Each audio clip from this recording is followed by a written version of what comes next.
Good morning, everyone, and welcome to the third session in Track 1, where we'll hear from Robin Jeffrey from Olympic College on the topic of lending a hand, the library's role in supporting open pedagogy. My name is Michelle Desilets, and I'll be the conference committee member moderating this session. Before I hand things over to our presenter, I just want to quickly point out that we'll answer questions at the end of the session. You can submit the questions at any time by clicking on the Q&A button at the bottom of your Zoom screen. If you don't see that bar, you should be able to hover on the bottom of your screen and make it appear. Please use the chat for comments and courteous conversation, and then use the Q&A for questions. And then again, we'll answer the questions at the end. And with that, I'll pass it off to Robin. Great, thank you so much, Michelle. So yes, hello and welcome everyone. This is Lending a Hand, the library's role in supporting open pedagogy. I am so pleased you decided to join me here today. As Michelle said, my name is Robin Jeffrey. I am a librarian currently working at Olympic College in Washington. And I'm so excited to be a part of this year's online Northwest Conference to talk to you about a topic that I think is vital to the success of students at colleges and universities across the country, and that is open pedagogy. So in my presentation today, I'm going to cover what it looks like, what applying it in a classroom looks like, its benefits, and how libraries and librarians can and should help support faculty members in utilizing open pedagogy.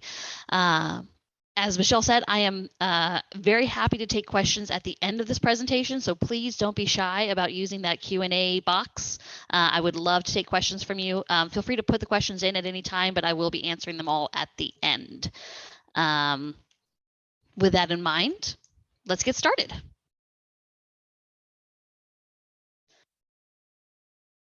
So I'd like to start today with open pedagogy, its principles and benefits. Now, I'm going to preface this section by saying that there are entire books and articles and research papers written about this topic. It's a large field with a lot of great academic work being done inside of it at the moment, which is very exciting for us who are supporters and lovers of open pedagogy. But so what I'm going to go over right now is very much a bare bones version of what it is, how you can start applying open pedagogical practices in your classroom, and some benefits to doing so. So there's a lot more to this topic than what I'm going to cover here in this very brief kind of intro. So I did want to let you know that there is more stuff out there if you want to go looking for it, and I highly recommend you do so. I have a references slide at the end of this presentation that will include some links to those resources. But to get started with just what it is, open pedagogy can mean many things to many different people in many different contexts.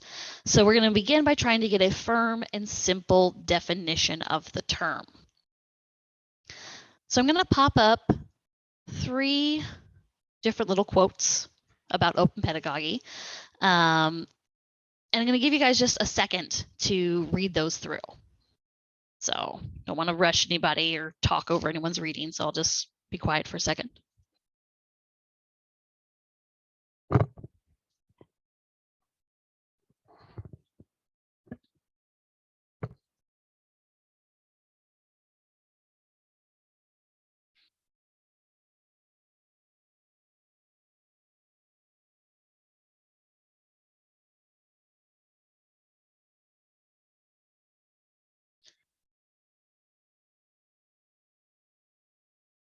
So basically, as you can see from the definitions here, open pedagogy is a method of teaching where the focus of the learning experience shifts from a passive consumption and reiteration of information to active creation, networking, and interaction of and with information. Open pedagogy represents a commitment to equipping students with the tools they will need to create artifacts of value that live beyond the classroom, shape the public knowledge commons of which they are a part, and share in the knowledge creation experience. If all of this here on this slide and what I just said all seems a bit much and is a bit technical, perhaps it would be simplest to say that open pedagogy is a term used to describe teaching and learning techniques made possible through open licensing.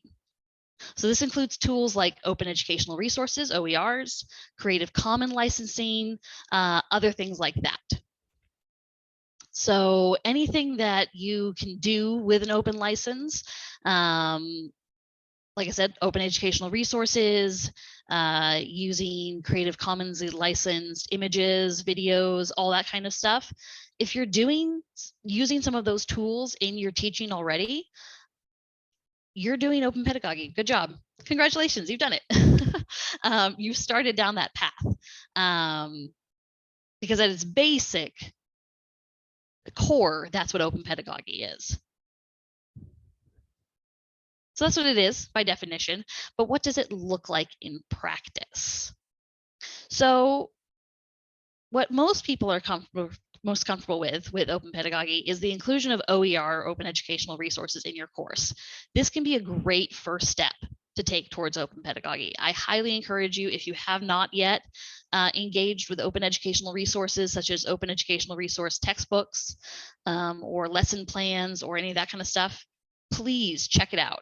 There's some really great resources out there and some great people who will help you work through those resources to find ones that work for you. But I would also say that don't be afraid to take it a step further and actually adapt, create, remix open educational resources in real time with the help or input of your students. I've known a lot of faculty members who do this, and the reaction from their students is just incredible. Knowing that they're creating content that's going to go into the texts that are going to be used for future classes, students just suddenly engage so much more with the class. They engage so much more with the work, knowing that this isn't just going to be a one and done assignment that gets thrown away in the garbage at the end of the quarter. This is something that has real value to future versions of themselves. So let them have a hand in building the text they're going to be working with, or that future students are going to be working with. I mean, of course, you always remain the subject matter expert as the faculty member, but it's okay to let them guide where the river goes to a certain extent. If you're feeling really brave, you can let your students have a collaborative hand in building course policies, assignments, schedules, etc. Now, I know that might sound pretty radical for some, but I know a lot of teachers who already do this in a lot of small ways. If you start the semester or quarter, or if you start your class by setting classroom expectations with your students, I know a couple faculty members who do just that, where they sit down and talk with the students and say, hey, what do we want our classroom expectations to be? Right there, that's an open pedagogical practice. That's setting up those expectations with your students, not for your students. I also love the point on here about engaging students in public chats with authors or experts. It's so easy these days with social media to connect with authors or experts in various academic fields. And as long as the public chats remain respectful, I think that can be so eye-opening for students to engage with the people who are creating the material they're working with. And I think asking critical questions about open, like what open means, why openness is important, why open licensing works, and why sometimes it doesn't, is really important. This all goes to say that open pedagogy in practice looks like creating opportunities for students to leave the passive role of knowledge consumer and embody the active role of knowledge creator, curator, and investigator. The benefits of open pedagogy are still being explored in academic studies and literature, but these here on the screen are just some of the boons that have been found. Students in classrooms where open pedagogy is utilized report all around more positive learning experiences, and that's hardly surprising. Given the fact that open pedagogy engenders pride in the work produced during a course, it lowers the barriers to engaging with a course successfully, and it teaches students the importance of contributing to knowledge actively rather than passively consuming it, and thereby developing stronger critical thinking skills, which is so important in this day and age, and gives them skills that they're going to carry past the classroom, past the end of their academic careers into the real world. I do also like to point out on this slide that if you're just looking for something that you can take to administrators, that you can take to people who are interested in benchmarks, that kind of thing, DFW rates decrease in classes that have adopted open educational resources, kind of what I consider like the entryway into open pedagogy. For marginalized or at-risk students, the part-time, non-white, Pell-eligible students who typically struggle, and we see in the DFW rates, those decrease in those classes when you adopt an OER in place of a traditional textbook. That's just statistical fact. So yeah, there are lots of benefits to adapting a course to open pedagogical practices. So open pedagogy has the ability and potential to transform classrooms and elevate student work. But adapting a course to an open pedagogical style is a huge time commitment and can take a lot of work. This is where I believe the campus library can and should step in. Libraries are natural partners in open pedagogy. The core values of open pedagogy, shown here in this little chart, reflect the core values of librarianship, sometimes matching them perfectly. Libraries pride themselves on providing equitable access to information to diverse patrons. We pride ourselves on upholding the principles of intellectual freedom and recognizing social responsibility of libraries to support efforts to inform, educate, and examine. Libraries are all about fostering connection between communities and encouraging curiosity and participation in society. So I really think we hit all of these core values of open pedagogy as libraries. So it really seems like one ways that libraries can live their core values is supporting the important work of open pedagogy. So what can the library do as an institution? Well, libraries as institutions can do so much to support this important work, from assisting faculty in finding and creating OER texts and other resources, to connecting students to community organizations with which they can partner to produce open content. Libraries can become faculty members' guides to the world of open education.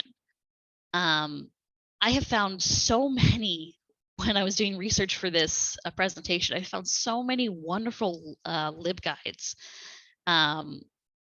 from so many library institutions about open pedagogy and about open education in general. And I love that. I love the idea of libraries becoming an open information hub on campus, where faculty members come to learn about openness, open licenses, open education, OERs, open pedagogy, all that stuff. I love the idea of libraries as institutions acting as repositories, much as we do now for reserves and collections like that, but of renewable assignments and courses, course created content. I think we already have some of the infrastructure for that, so adding that in would be fantastic. And I know with budgets being how they are, this is difficult for a lot of libraries to do, but I really love the idea of libraries awarding grants to faculty directly to help support the creation of OER materials.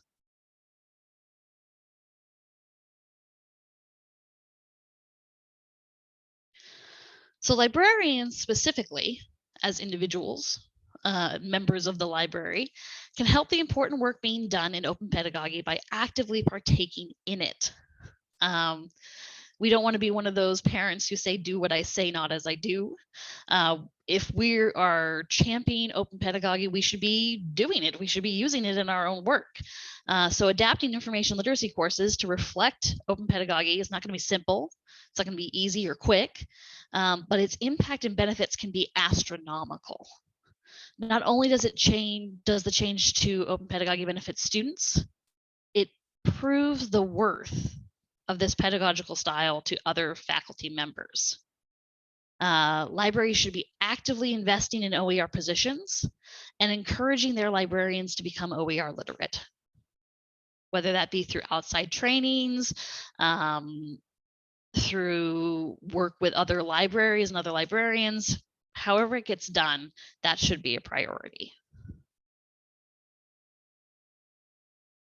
By modeling open pedagogy in our own reference and information literacy work, we are proving its value to the larger campus community. We shouldn't ask others to do something we aren't willing to do ourselves. And when the benefits of open pedagogy are becoming clearer and clearer, it seems the next natural step. As I mentioned before, it just seems like librarianship's stated values, like the ALA core librarianship values, match perfectly with open pedagogy values. So it almost feels like somehow we're not doing our duty if we don't support faculty where we can with open pedagogical practices.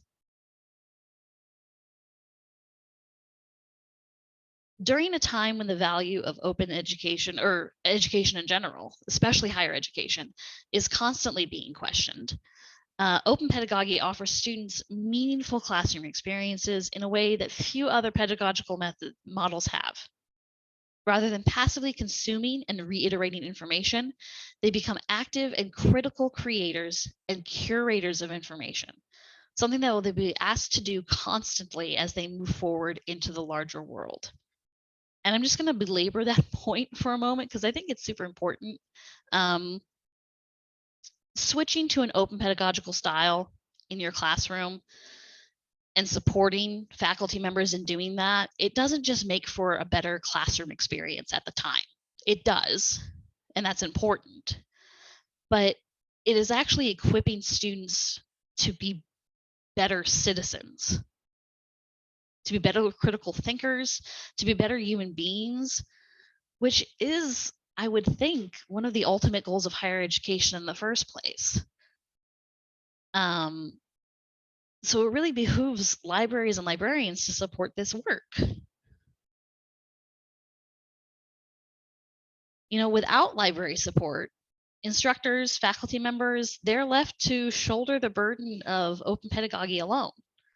And with so many demands on faculty time and energy, this can often seem like a step too far. Libraries and librarians can help make the impossible become the achievable. They can help guide and teach the teachers of the world. I feel like we have a responsibility to the current generation of students to do this important work, to support faculty members where we can with open pedagogy. I really do. So that's my presentation. Thank you so much for participating in my session. I hope you come away inspired and motivated to support open pedagogy within your libraries and to explore it further in your own teaching. I am going to get to questions.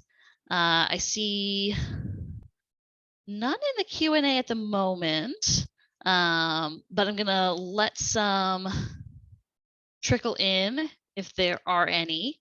But I did want to let everybody know that I am happy to talk about this topic, or really open education in general, at length, anytime. Really, anytime. So if you have any questions that you'd like to address outside of this presentation, or you don't feel comfortable doing a Q&A in person or whatever, that's totally fine. Please feel free to contact me via email or phone. Both of those are on this slide here. I'd love to chat with you. So are there any? I'm not seeing any questions in the Q&A. Which is totally fine. I guess I just did that good of a job. I'm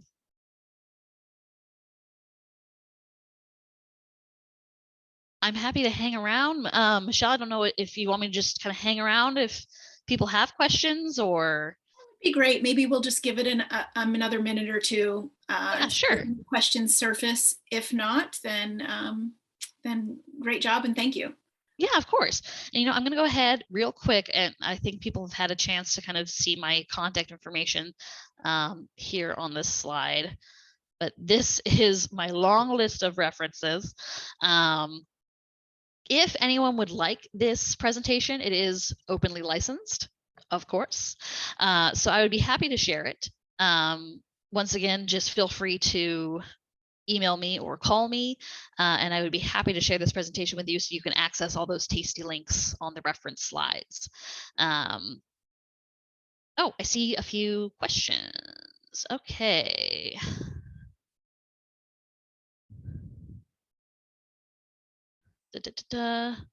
Talk more about repository cost, capacity of institutional space. Yeah, so it's certainly something that needs to be taken into consideration. I think it's something that libraries as institutions, if they really are serious about supporting open pedagogical practices and work, it's going to take some restructuring.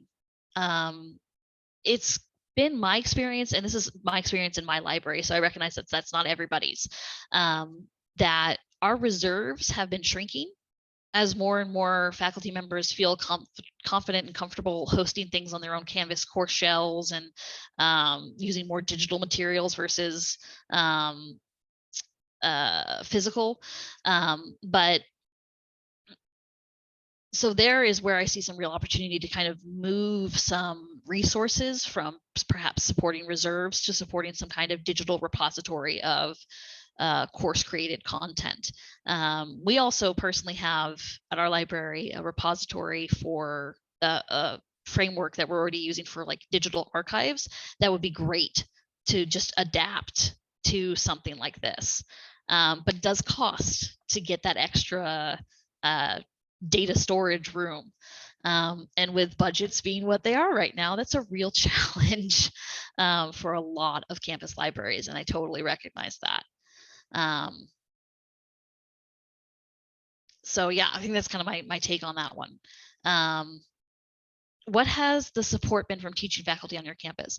The support has been pretty good. A lot of teachers are interested in what I'd call the entry level of open pedagogical practices, which is open educational resources. But what we see time and time again is that lack of time, lack of money issue that comes up. And so the creation of a LibGuide on OER and on open pedagogical practices can be so helpful because it's just a one-stop shop for them. One place that they can go when they have 10 or 15 minutes, 30 minutes, an hour in between their classes. And they can go and just learn a little bit, see how they can maybe adapt this part of their course or this part. But mostly the support has been really great. Faculty members are really interested in this. And then can I copy paste the links into the chat? So there are a lot of them. So I'd really recommend just emailing me if you want the links. Just because or Robin, what we could do if you wanted to provide the links in one document, we can put it into the repository with your presentation as well. That'd be fantastic. Yes, I will do that. Great, thank you. Yeah, hopefully that'll help Laura. And then yeah.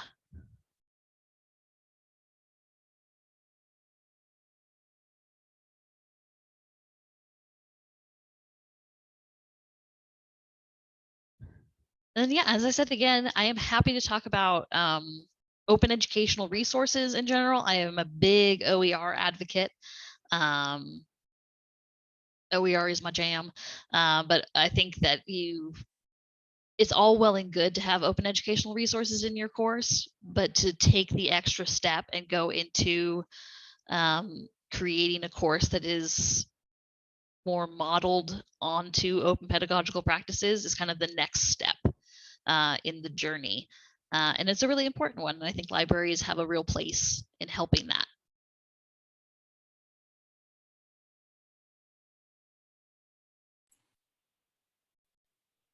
All right, well, in the absence of any further questions, I think we can call this a successful end. Thank you so much, Robin, for all of the information that you provided during the session. I want to let folks know that next we have a lunch break, and so we will reconvene at 1:20 on the other track. I put the link into the chat for the lightning talks. So enjoy your lunch, and I hope to see you all at the lightning talks at 1:20. Thank you. Thanks, everybody.